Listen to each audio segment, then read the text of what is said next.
Hey everyone, welcome back to Illumineers Quest podcast, where we talk everything Lorcana. I'm Zach. And I'm Jacob. Thanks for coming on this journey with us. Okay, so today we are doing like another Chapter 2 card reveal kind of overview. And like we're trying to find the rhythm for this, I think, is that like we're trying to find how often do we do this? Do we fit it in always to the news section, or do we just make a whole episode on it? So we've got a little bit of a new take that we're doing, a little bit of a new concept for how to cover these new cards. Yeah, so full episode again. We haven't done a full episode on this since the release, but I feel like it makes the news on most episodes. That being said, I think we have enough cards now to like understand some of the dynamics on the way that set 2 is going to be played. So, and this is just, we haven't mentioned, there's 32 new cards that we have not mentioned yet on the podcast. A lot. So we're kind of moving. We're trying to come up with a new concept to cover all of them, and that's what you guys will see in this episode. Yeah. So I think again, like understanding the dynamics between the inks and how some of this kind of the meta stuff is changing, but we'll definitely get into all that. So as always, if you aren't following our YouTube channel, please consider doing so at Illumineers Quest on YouTube. We also have some shorts and card openings, and we do have a lot more card openings coming with the Chapter 2 stuff, so be ready for that. And then at Lorcana Pod on Twitter, I have a lot of the stuff that we cover pretty briefly with a lot of the images and some of the takes on things along those lines. You can also email us suggestions or any thoughts at lorcanapod@gmail.com. And then lastly, if you're not following our audio version on Spotify or Apple or iHeartRadio or any of the major podcast networks, you can do that as well. We've also a little new venture. Ooh, we have gotten into TikTok. We are doing 60-second card breakdowns on TikTok. I forget our official name for them. What do we call them? 60-second card breakdowns. 60-second card breakdown? Yeah. Okay. Well, we're a little new venture that we're getting into. We're not masters by no means yet. We're getting into it, but I'm trying to learn how to edit and to do all this stuff, and it is hard. Let me tell you, it is time consuming. Zach is such the powerhouse of this podcast. You guys don't even know he is. I don't know about all that, but absolute powerhouse. I just can't edit is the problem. But anyways, we don't have any questions or comments this week. I had a few interactions on Twitter with a few people. A few thoughts on some of these cards, and so we're just going to dive deep into some of these cards, and so we'll cover a lot of the stuff that we've talked about on there right now. But with that said, card of the week, Jake, take it away. Moana of Motunui, and that's the amber Moana. There's two ambers. Remember, there's the two Moanas. There's two Moanas. There's the ruby version as well. So Moana of Motunui is a 5-cost, inkable, 1 strength, 6 willpower, and amber. Can quest for 3. And then her ability is, we can fix it. Whenever this character quests, you may ready your other princess characters. They can't quest for the rest of this turn. I would say that the ability is why she is the card of the week for you this week. Is that tough to say? This is a hint to the main topic, and yes, it is completely fine to talk about. But also, something I'm learning is now all the keywords is very important to me now. We haven't talked about that much either, like Dreamborn or Princess or Ally, Pirate, Queen. Are you talking about Princess, Prince, King, and Queen, Zach? Would you be talking about that? Wink, wink. Possibly. So That is key about this card for me, is the princess keyword and then the princess keyword it brings up during the ability. I'll throw in my 2 cents on this one. I tried to make a princess deck early on. I tried to do it again relatively recently. I don't know. Like, they hyped up the princess stuff pretty early on, and I don't feel like it's very strong. Like, I mean, obviously, you get, thousands and thousands of players out there with a lot of experience in TCG games, and they find really meta stuff that's incredible. But I haven't found like any success at all with the princess decks. Like, there's no fighting. Like, you have no challenging. So it's a pretty aggro style, but it's not as good an aggro style as you get with Emerald. And so I just don't feel like there's a place. And so that's my experience. I know the stuff that you're talking about is definitely like getting us into the rest of this episode. But yeah, that's my take on Moana. I love the card. I really want it to be meta because I do like it overall. I think it's a really cool ability, and there are enough princesses for it to not be super niche. But yeah, In my opinion, there are. This is not meta on its own, but I think at one point there are 2 cards that are coming in Chapter 2, which is what we're getting into in this, but that will make this card great. And number 1 is the new Cinderella. yeah, Is because of that princess keyword.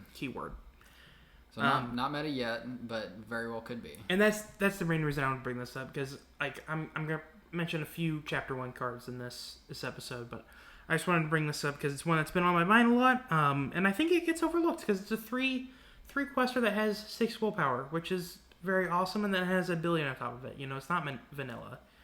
I think that's worth noting too, that what you just said, like making sure we're very clear about that there are cards in Chapter 1 currently that aren't meta that we think very much could become meta because of Chapter 2 cards that are releasing that we'll talk about today. Absolutely. And I mean, one, strength isn't the best. May or may not be an upgrade coming down the pipeline to that.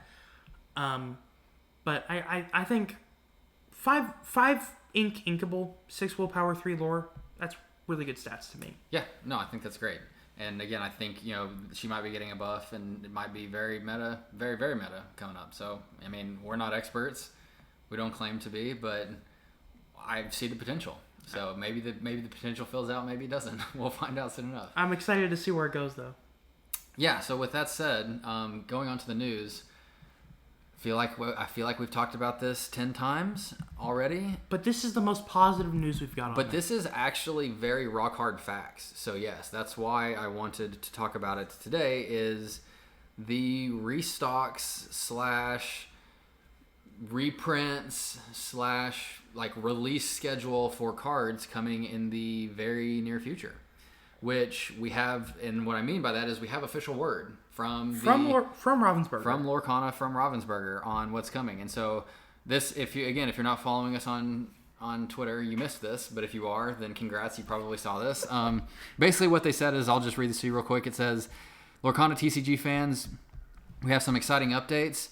The booster pack restock will begin to roll out at local game stores in North America starting next week. So if you're in North America and you are listening to this episode, it's probably a good idea to go check your local game stores. So this is being recorded on October 27th. And so next week, starting the last week of October, beginning of November, that is when they're restocking. And so we will be checking our local game stores pretty consistently because we both need a few more cards and we want a few more stuff to open up. But that being said, there's a little bit more info as well. It says the reprint of the first chapter boosters and starters is moved up as well and will begin shipping in mid-November in North America. And we hope that the reprint quantity will make sure that the game is readily available for more.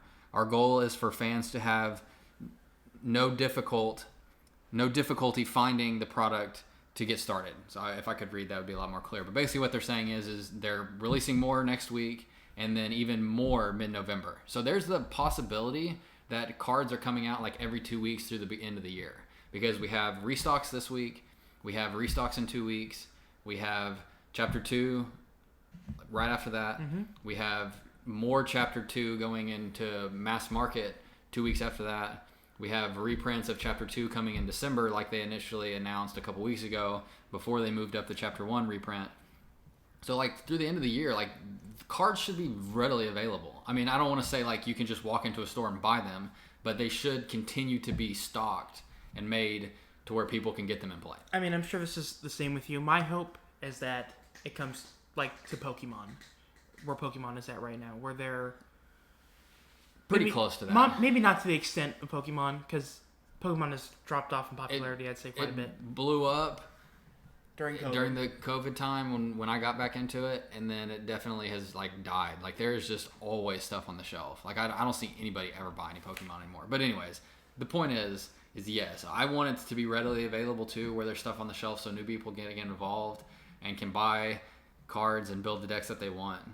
And we're right. It feels like we're on the cusp of that actually happening. Where we want this to be, so it keeps growing, is a kid be able to see it on the shelf and be like, a Disney card game that looks like fun. Yep.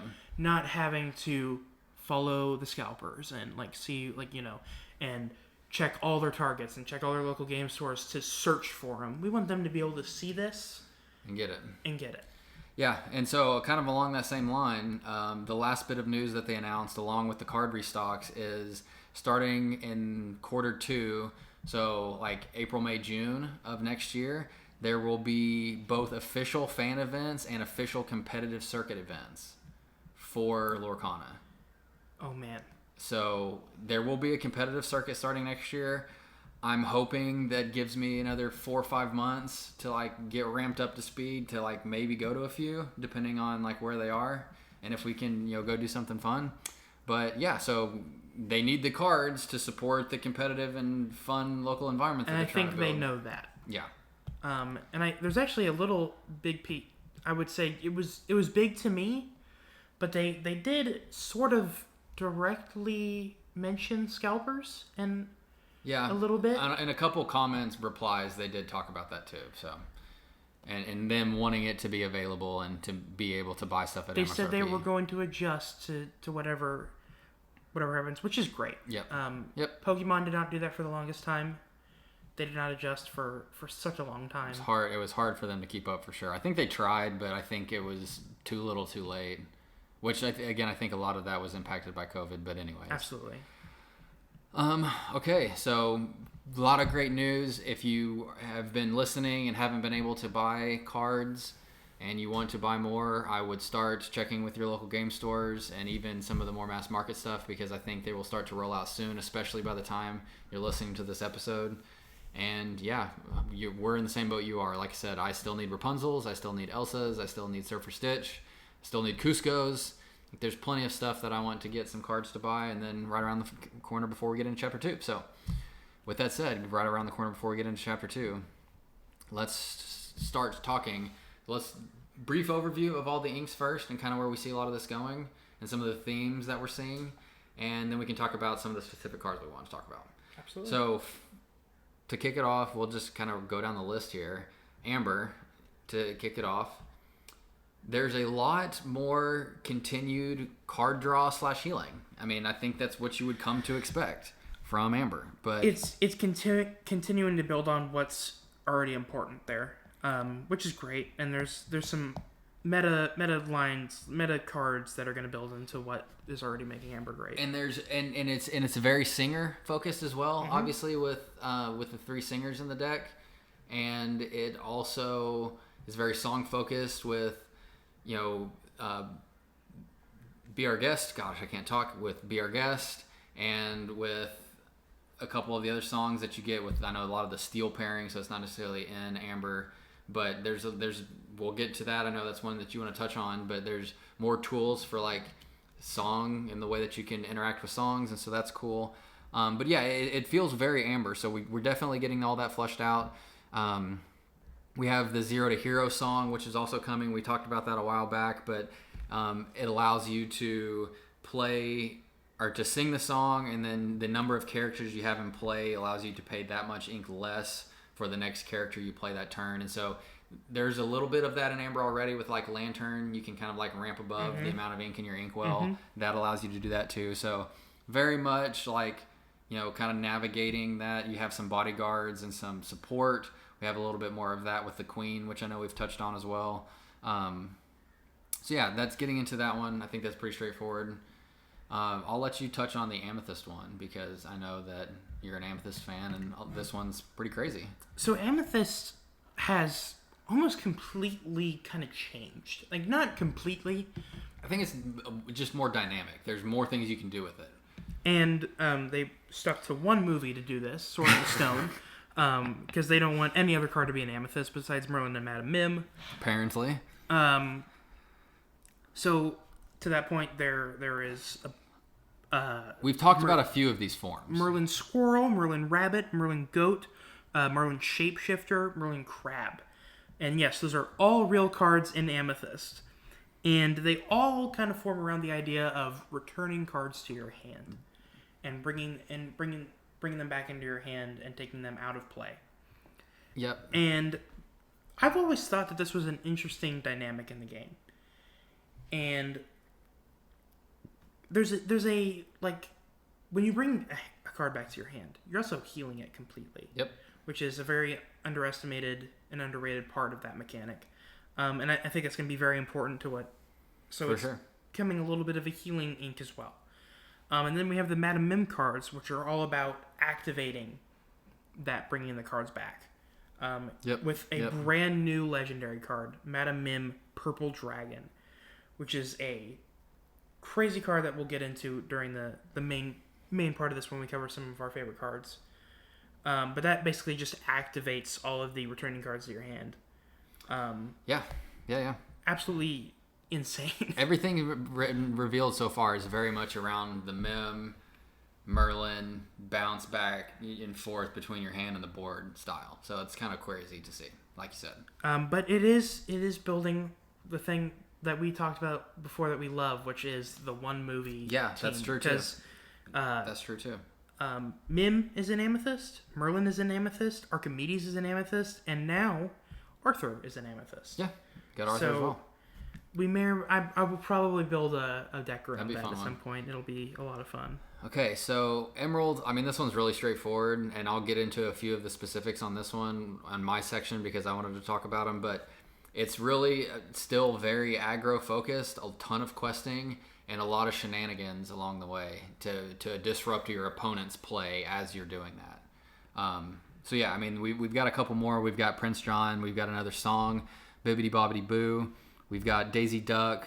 There's been quite a few that have been released in Emerald as well that I'm really pumped on. So yeah, that's pretty straightforward for Emerald. Moving on to Ruby. This is not a ton there yet. There's not a ton. There's not a ton, so it's not fair to judge it yet. But from what I'm seeing so far, I'm not impressed. And then maybe that's probably way too early to judge it. Yeah, it has one of the less card. Like Amethyst has a ton of cards revealed. Mm-hmm. Emerald has a pretty good amount of cards revealed. Ruby only has 8, so there's just not very many Ruby cards that have been revealed yet either. And even in the legendary that it announced here with Scar, not super impressed with that either. No, could be better. I think it's okay, but definitely I think Be Prepared. It will take that cake. So Scar, I don't think we've talked about this one. I'll touch on it real quick since we're talking about it. 7 cost, uninkable, so just like Be Prepared. 6 strength, 5 willpower, like Maui. He has rush like Maui. His ability, however, is whenever you banish a character in a challenge, you can ready the character again so they can challenge into multiple characters on a single turn.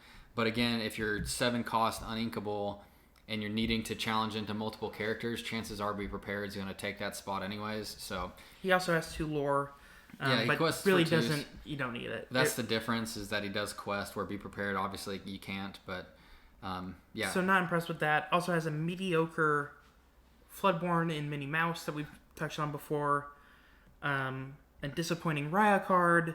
Just a lot of stuff that I'm not super happy about. The most thing that I'm happy about is the art from Minnie Mouse zipping around. That's what I got. Yeah, the art totally on agree. Minnie Mouse zipping around is really great.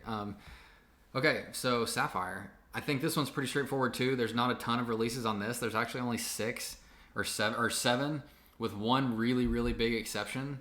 But so far it's a lot of like supporting everybody else on the board. So Cogsworth was one that we talked about that grants resist +1 to the rest of the cards on the board. And so that's cool. We've talked about that one before. The big one, there's a Cruella that was released recently that I think is pretty cool. It's definitely a Pongo killer, which is super sad. It's unfortunate because she's in a car. Yeah. She's definitely a Pongo killer, so that's definitely unfortunate. And then I think this is in German or French, and so I don't know what the card name is in English, but it's Grand Pabi. Maybe that's the name. I would assume that's the name of the card. I'm not familiar with the character. It's the in Frozen It is the stone. Yeah, is that like, his wizard. name? Yeah. I forget. I don't know. Anyways, we'll have to check up on our Frozen lore, but he's a really cool one I want to talk about, so we'll get to that one specifically. But again, in general, I think Sapphire has some more tools. It's going okay, but I think there's still more to be seen on Sapphire too. I think the big overarching... Well, you finish Steel, and then I'll talk about the big overarching theme that I see that I think is fun. So Steel is very exciting to me. It's got a lot of... It's still very much Steel. It's very Steel. That's what I was going to say, is it's very Steel. It's very Steel. So I'll touch on a few cards here, but two of them I'm going to mention during our kind of main look through of very specific cards. But Cinderella, I think, is the main attraction for Steel as of right now. And I'm going to touch into why I love this card even more now later on. But you've got an amazing card like her that I think decks can be built around. Yeah. And then cards... Then there's some cards that I think we're still going to maybe get some answers to down the line, like Robin Hood, Capable Fighter, Donald Duck, Deep Sea Diver here, which is a amazing art card that tells a little bit of a story here with the mini diver card. Yep. So I still love that. Mouse Armor, the Tiana Floodborn, little things like that we kind of build around. And then these are the two cards that I'll focus on later in the episode, but Goofy and Li Shang, which we'll get into later. But overall, still very Steel. Very, very Steel. And loving it so far. Okay, so the big theme that I see is the way that I think the game's going to change the most is in today's game, you pretty much get lore from questing. Like, that's how you get lore, right? The one exception being Heroic Outlaw. I mean, I know there are a few other cards that like make your opponent lose lore with Ursula or Aladdin Street Rat, but the main way to get lore, I know there's a Simba card that does it as well, but Heroic Outlaw is really the exception to that rule. Mm-hmm.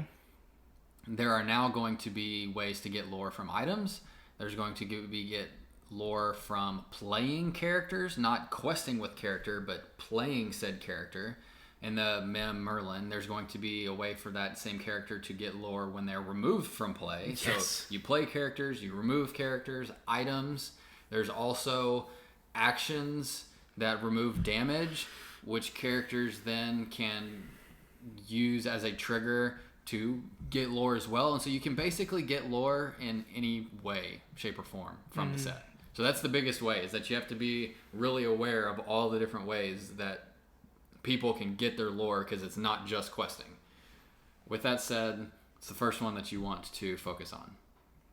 Do you want me to go right to it? Go first, yeah. Grand Duke.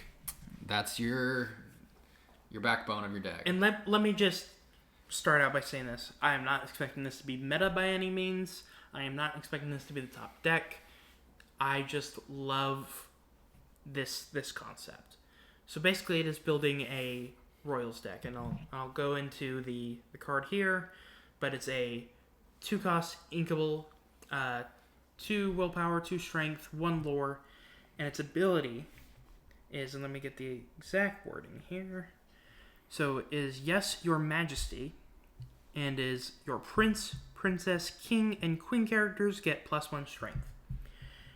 Now that might sound a little underwhelming on paper, and it is a little bit. But it basically sent me down this rabbit hole of building a Royals deck. And oh my gosh, I love it so much. With Duke being the one that allows this to happen, because he's going to stay on the board and give everyone +1 strength. Yes. So I may or may not have built several preset decks without most of the cards of Chapter 2. Based around this, but there's actually, it makes you realize that there's quite a few Prince King cards that you might not be thinking about. Like Beast is technically a King card. Yep. Simba Protective Cub is a Prince card. Mm-hmm. Which just, I'll use as an example then. Simba Protective Cub, he now becomes a bodyguard with 3 strength, 3 willpower. Yep. 2-cost inkable. To me, that is a great bodyguard card. Then you have Prince Eric, which is now has, when with Challenger plus 2, now has 4 strength Yep. to challenge into cards with 3 willpower. Yeah.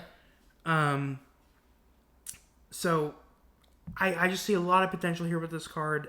Obviously, what I was talking about before, Moana is a princess, so that brings her up to 2 strength with the 6 willpower.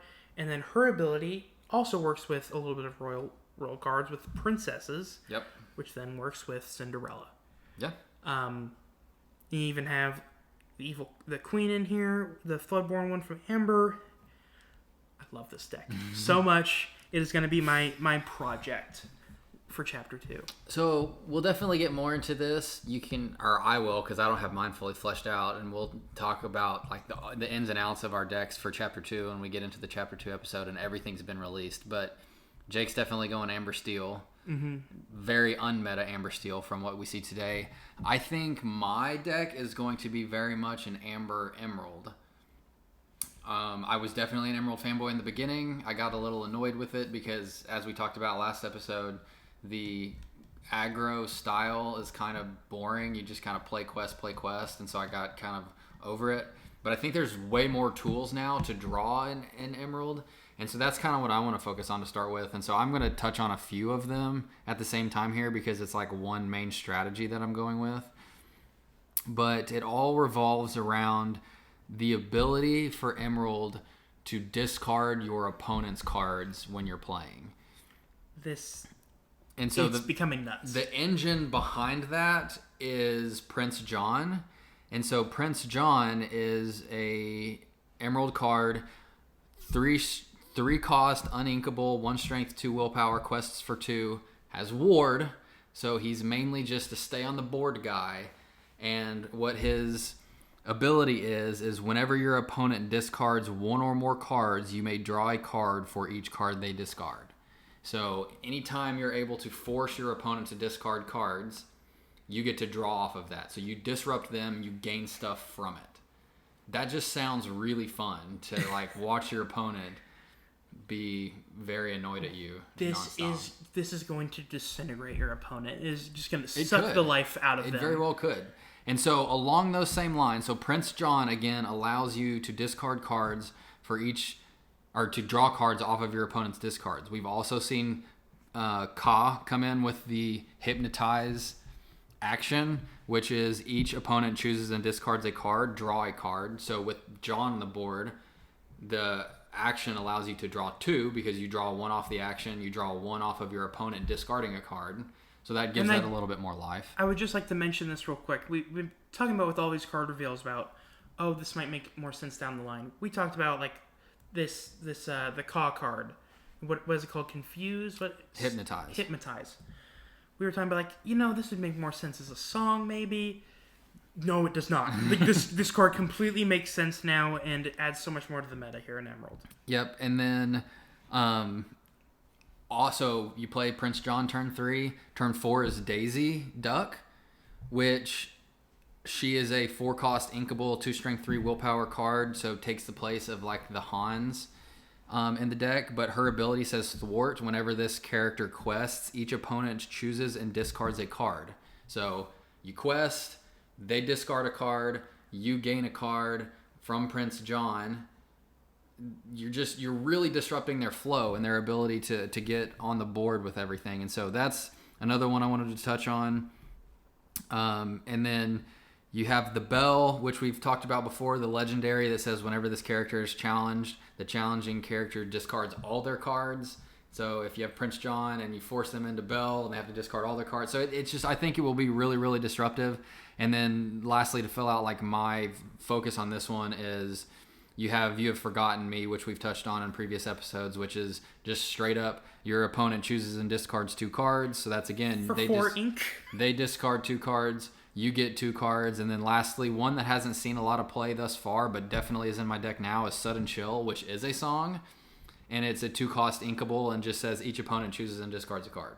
So straight up, there's just so many tools to make your opponent not have any cards in their hand and not be able to get going. And so like if you can by turn 3 or 4 get rid of your cards in your opponent's entire hand, they're going to have to then choose between inking the card that they draw or playing the card that they draw.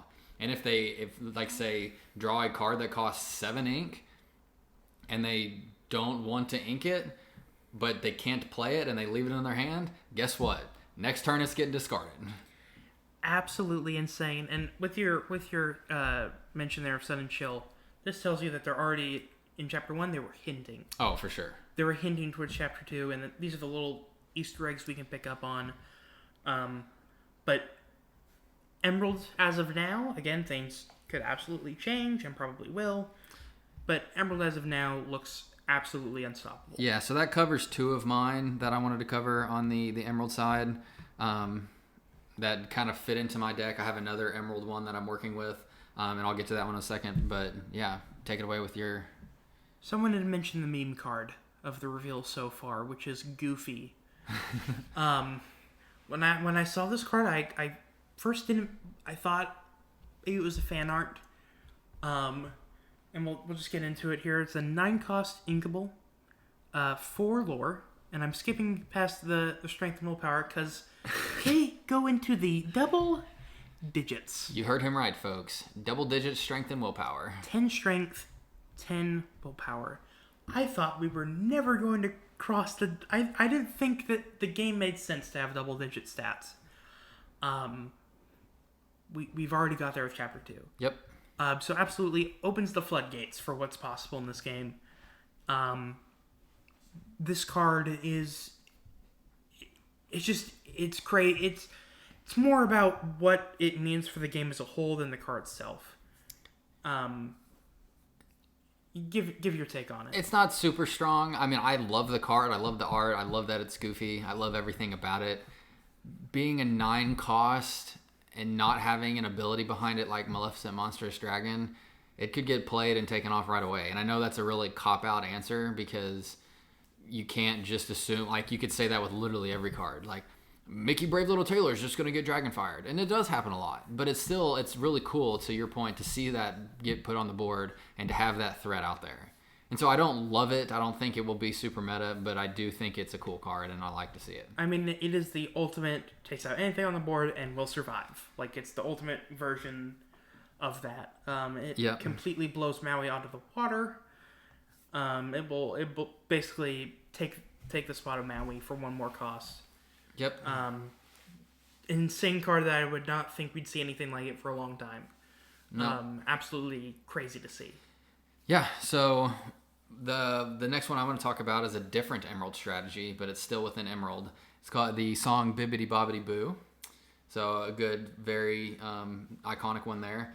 But it's a 3-cost uninkable song, kind of like Mother Knows Best in Emerald. But this one's really cool because it's a completely new way to like ramp up your board fast. So basically what it says is return character of yours to your hand and play another character with the same cost or less for free. So basically what that allows you to do is it pairs extremely, extremely well with Shift, which if you shift on something that costs 5 or 6, which we're getting a lot of low-cost shift this turn, or this set. You know, we've talked about the Queen and Amber, and you even mentioned her in your deck too. I think she's in this deck for me. She shifts for 2, so turn 2, you've got something that costs 5 on the board already. She drops 3 ink, yep. And then you can sing this next turn on turn 3 and get out Cusco on turn 3. It's insane. It's a little insane. And then... Oh, keep going. No, and you could do that. You could say that with Stitch. You know, something that's a shift 6 or a giant Tink that's a shift 6. You could shift those in and out, or maybe you challenge with them or you quest with them, and then you sing them in and out, and you remove the damage, and you get both cards back in your hand from the shift and that, and so it just allows you to like go up that ink like ladder to those really high costs in a really fast manner and get to cards that aren't shiftable in a really fast way too. So I think it's a really cool card, and I'm definitely building a deck around this one as well. And I had a little bit different perspective when I first saw this card. I saw this, Emerald, Amethyst. I like with the Merlin and the Madame Mim. I thought that this was. And you could do that too. Still think it's going to work great with that too. Yeah. Still a great activator for those cards over there. So I think this card is very versatile. Very versatile. Yep. Yeah. You can work with any ink, essentially. Okay. I've only got one more, so I'll let you go again. So speaking of Meta Mim, I'd like to full deep dive into the Meta Mim Purple Dragon card, which if you will bring up the stats here. Another legendary card.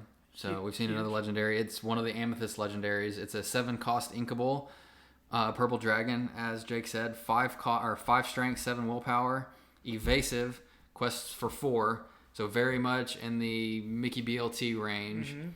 The one thing that I don't like about it, we'll get your take after I say it, I think it's very disruptive, is whenever you play this character, banish her or return another 2 chosen characters to your hand. So you have to take 2 characters off your board and put them back in your hands to play her, or she just automatically gets banished. So I think at face value this is a negative. That ability specifically, that is a negative. But I believe it is, if you mind bringing 5 it up, strength, 7 willpower. No, bringing up Merlin Rabbit. Oh, Merlin Rabbit. Yep, we can do that. Merlin Rabbit. Well, I had it up, but I had to switch screens. We're looking for it. Yep. It is, whenever you play this character and whenever he leaves play, you draw a card. Okay, that's not the one I'm thinking of. You're thinking the lore one, aren't you? The crab or squirrel? I don't know. No, that's the shifting through. Crab is Challenger. It's the last one we're looking at. It's the goat. It's whenever you play this character and whenever he leaves play, gain 1 lore. And that's where I see that ability now as a positive. So you're right, but you also have to do... I guess if you have 2 goats in play, then sure. Like, take both the goats off, get 2 lore, and put him down. And in the other one we mentioned, Rabbit, where you draw a card. Yeah. You're filling your hand even more with that. I agree. I think there is some merit with the rest of the Merlin and Mims. I think the problem becomes if your opponent has 3 cards on the board and you've got 2 cards on the board, are you going to decimate your board to put on 1 character when, maybe they have, 5 lore or 6 lore on the board? They might be at 10 or 11 because it's late in the game if you're getting to a 7-cost card. So I'm not saying it's unplayable. I have to withhold my judgment until someone smarter than me built a deck around it. I just think with the goat, Merlin goat, where you're gaining 2 lore, and then you have 4 lore on the board with her to quest every turn, and she's evasive. So that's gaining 2 lore, and then that I think could get really scary really fast. No, I agree. I think there's some merit to it for sure. I just think that it's not busted. I think that's fair. So. That's fair. Okay, and my last one that I want to touch on more, we kind of already talked about a little bit, is the new Sapphire card, the Grand Pobby, which his stat line is 7-cost uninkable, which Jake and I also talked about this yesterday when we saw the card, is that there really aren't that many Sapphire uninkables, and so this doesn't deter you that much from it. 3 strength, 6 willpower, quests for 3, so a powerhouse by that, stat line alone. But his ability is whenever you remove at least 1 damage from a character, gain 2 lore, just straight up. And so it pairs perfectly with Amber when you think about Rapunzel healing, or even Hakuna Matata that takes off 3 damage from every character.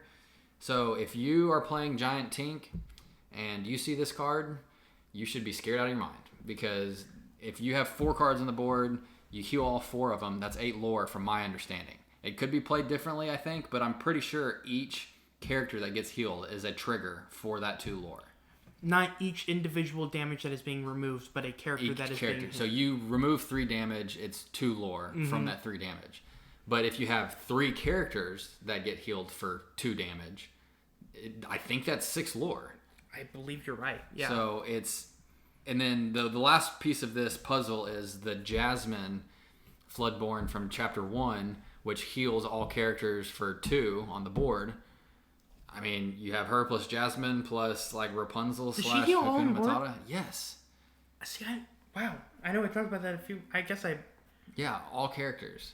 So it's incredible that you have so much power without questing, and the ability to do something that's a massive, if you see that, you have to take that out, especially if there's other damage on the board. So anyways, that's my last one. I think that I said briefly I think my deck of choice is going to be Amber Emerald, but I'm also secondarily building around this bad boy and going Amber Sapphire. In other words, depends on what we pull. Yeah, that's probably so. That's fair to say. So that wraps me up. So that's the last one I want to talk about, and then you've got one more to go. And so we'll go with Li Shang here. Yep. Because I think we talked. I think was that our last episode where we talked about our going back and looking, and we touched on evasive. Yep, evasive. Evasive basically gets decimated now. It kind of does. So if you want to bring up the so card Li Shang, his ability is the granting of evasive to all other characters on the board when he quests. So he's a 5-cost inkable with 3 strength, 6 willpower, quests for 2. So again, a pretty solid stat line alone. But his ability is Shooting Lesson. When this character quests, your characters gain evasive for the rest of this turn. So then you can go challenge into your Pongos, go challenge into your Goofies or your Tiggers. And again, this is Steel, so he's got Prince Eric. Yeah. And yeah. I mean... it's absolutely insane. This... Again, even... Like, here's a answer for Brave Little Tailor. Yeah. A card that is very situational. To me, it basically takes that completely out of the picture. In most cases, this is very Steel. It gives you more tools to be really annoying to deal damage, which is what Steel is all about. Yeah, so I think that's a really good one too. I think that I think there will have to be decks like that you build around this with. But I think this. I don't think you'll see this in every deck, but I think it will be played pretty often. And what's the rarity? I believe it's uncommon. Uncommon. Yep. So you're gonna see this, I think, more than you might think. It's gonna be pretty popular. Yeah. So I think that kind of covers a lot of the Chapter 2 stuff. Again, if you haven't been fully up to date on all the Chapter 2 releases, they keep the app relatively up to date. They don't do it like release a card and then it's in the app. A lot of these get released through like Discord or other like creators release them, or some of them even come from France and Germany, and so there's a lot of translations that are done. But definitely download the app if you don't have that to keep up to date. And then again, if you want to stay up to date by the second, then follow us on Twitter, because I am always on there seeing what's coming, because they come so fast and furious now. But yeah, again, I think the coolest part for me, and I already mentioned it, but as we close, I want to mention it again, is the ability to get lore in basically any way, shape, or form now. Like quest, play, discard, items, like you name it, you're going to be getting lore in really creative ways, and I think that's going to make the game very dynamic, and you don't just have to worry about the characters on the board, but you have to worry about the items, you have to worry about the cards in their hand that they could potentially have, and everything in between, and healing characters. And so yeah, it's going to be really cool, and I think that like just that overarching like strategy behind this is going to completely change the way we play. Yep, and I would say my biggest takeaway is we're getting themed decks, which is the funnest thing to me. That is a big one. And I cannot wait for that. Yeah, it's going to be great fun. We definitely talked about that on a previous episode, and our hopes for the future, and the Merlin Mem definitely are starting us down that path. So yeah, and again, we touched on this in the last episode as well, but we're really ramping up into the Chapter 2 stuff right now. So if you want to follow us for any card openings or like pack battles we've talked about doing, we're going to have a lot of that on our YouTube channel. You can follow us and see what we pull. Definitely be posting some of the pulls on Twitter this time as well. So yeah, follow us on all the different things to stay up to date on what's coming and what we're playing and what we pulled and how everything's going, and we'll keep you up to date. So as always, thanks for following, thanks for listening, and we'll catch you next time. Thank you guys. Bye.